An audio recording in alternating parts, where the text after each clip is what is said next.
రాగి పిండి కానీ కొర్రల పిండి కానీ ఏకదళ బీజధాన్యం 1/4 కేజీ పిండి, ద్విదళ బీజధాన్యం ఉలవల పిండి కానీ శనగల పిండి కానీ వేరుశనగ పిండి కానీ అలసందల పిండి కానీ ఏదో ఒకటి ద్విదళ బీజధాన్యం పిండి 1/4 కేజీ, 50 గ్రాములు తాటి బెల్లము, 20 లీటర్ల నీళ్లు,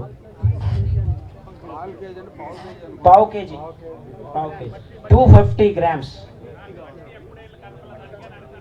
మట్టి. షుగర్లో నేను వేసి చూపించాను కదా.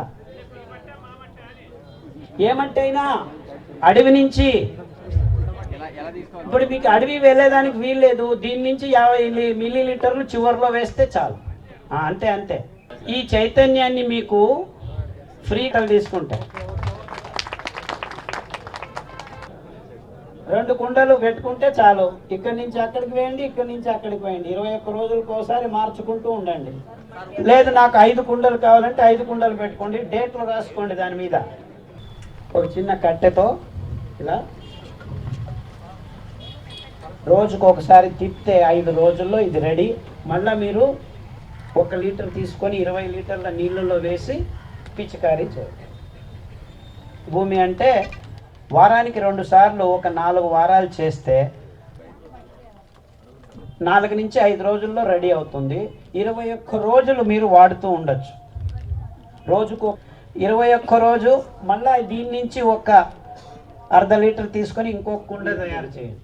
మళ్ళీ 21 రోజులు మీకు ఇబ్బంది లేదు. సో 21 డేస్ లోపుగా మీరు వాడాలి. దాన్ని వాడకపోయినా మళ్ళీ కొత్త కుండ తయారు చేయాలి. ఎందుకంటే 21 రోజుల తర్వాత ఇందులో ఉన్న సూక్ష్మజీవులు తమని తావు తినడం మొదలు పెడతాయి. అంటే అద్భుతమైన చైతన్యం తగ్గిపోతూ వస్తుందన్నమాట. అర్థమైందా? సో 21 డేస్ ఆ తోడుకు వేసిన డేట్ కుండ మీద రాయటం మర్చిపోకండి. సో ఇది అత్యవసరమైన విషయం. ఆ డేట్ను రాయటం ప్రతి ఒక్కరూ జ్ఞాపపెట్టుకోవాలి. మీ ఇష్టం వచ్చినట్టు జ్ఞాపకం. ఏకాదశికి చేశాను మళ్ళా ఈ రోజుకు, అలాగా మీ గతిలో జ్ఞాపకం పెట్టుకోండి. 1 లీటర్ దీన్ని 20 లీటర్ల నీళ్ళల్లో స్ప్రే చేయాలి.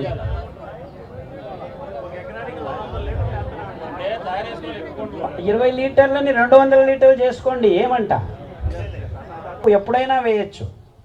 నేను 8 రోజులు ఇక్కడ ఊరు లేకపోతే కొర్రల పిండి లేకపోతే అండు కొర్రల పిండి, ఏకదళ పిండి, బియ్యం గోధుమలు మాత్రం వాడకండి.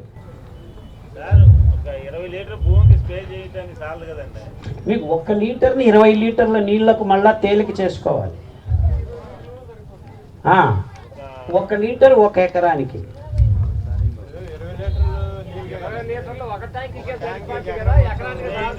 లేదు సార్, 1 లీటర్ ఇక్కడి నుంచి తీసుకొని 20 లీటర్ల నీళ్ళలో వేయండి. అది 1 ఎకరానికి. మళ్ళా 1 లీటర్ తీసుకొని ఇంకొక 20 లీటర్లు మళ్ళా ఇంకొక ఎకరానికి. 20 లీటర్లు మళ్ళీ 4 రోజులు తిప్పాలా? మళ్ళీ 4 రోజులు తిప్పాలి, రోజుకు ఒకసారి. 20 లీటర్లు నీళ్ళలో ఇది 1/2 లీటర్ కలిపి 4 రోజులు తిప్పాలి. తిప్పాల్సిన అవసరం లేదు, అప్పటికే స్ప్రే చేసుకోవచ్చు. చెట్టు నీడలో ఉండాలా? లేదు, ఎక్కడున్నా పర్వాలేదు, పాతి పెడితే చాలు. నీడలో ఉంటే పర్వాలేదు, నీడలో ఉండాల్సిన అవసరము లేదు, పాతి పెడతాం కదా. పశ్చిమ కనుమల నుంచి మొత్తం ఎక్కడ వెతికినా దొరికే పెద్ద పెద్ద చెట్లు ఏంటంటే పనస చెట్లు, నేరేడు చెట్లు. అంటే మీ భూమిని నిజంగా మీరు పెంచుకోవాలంటే అటు ఇటు సౌత్ వెస్ట్, అంటే పశ్చిమ కనుమలలో ఉండేది సౌత్ వెస్ట్ మనకి. సో మీ భూమి 10 ఎకరాలు ఉంటే సౌత్ వెస్ట్లో ఒక చిన్న అడవిలాగా తయారు చేసుకోండి. పనస చెట్లు, నేరేడు చెట్లు, రావి చెట్లు, అలా ఒక 5-6 చెట్లు పెంచేస్తే చాలు. కీ స్టోన్ స్పీషీస్ అంటారు. అదంతకదే అడవి తయారైపోతుంది. అదే పని మేము మా భూమిలో చేసాం. అందుకే దీన్ని చివరికి కన్నడంలో కాడు అంటే అడవి అని. ఈ వ్యవసాయ విధానాన్ని కాడు కృషి, అటవీ కృషి అని పేరు పెట్టుకున్నాం. అందుకే అటవీ చైతన్యం, అటవీ కృషి.